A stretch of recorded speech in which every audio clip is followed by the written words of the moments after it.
sat in the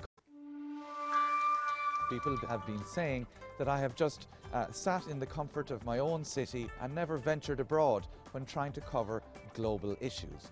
This week I have come to Japan. Okay, I have to confess, we haven't come to Japan, we've come to the Japanese gardens here in Kildare in Ireland. How do you increase the number of women in senior positions?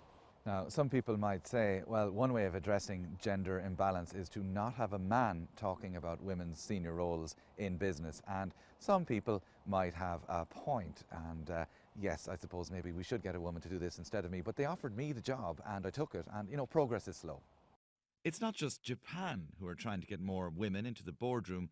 Similar things are going on around the world. It's time to look at gender balance in a completely different industry, the tech sector.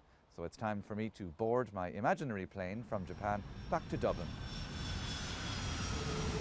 Tech is different actually, and we're seeing a big swathe of change. We're also seeing very senior women in tech going very publicly out there to advocate careers for women in technology. So I think the tech sector have had this light bulb moment where they've all got together collectively as senior people to say this isn't working, this isn't okay, and we're actually missing out on a whole pool of talent because we're not encouraging women to actually progress in careers in technology.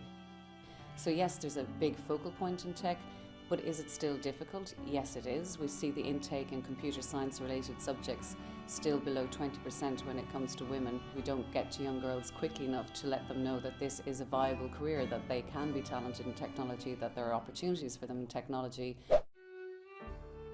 I've come to meet a friend of mine, comedian and best-selling author Tara Flynn. She's a successful woman. Maybe she can help me find some answers.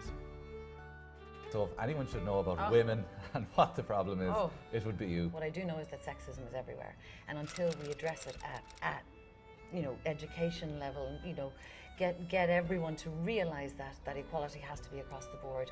Okay, so across the board equality, starting with school children. That's sorted. That was easier than I thought it was going to be. So you're happy that we fixed it anyway? Listen, if it needed fixing, you've done a fantastic job. Gender is done. Yes. Thank you, Tara. Thanks for mansplaining.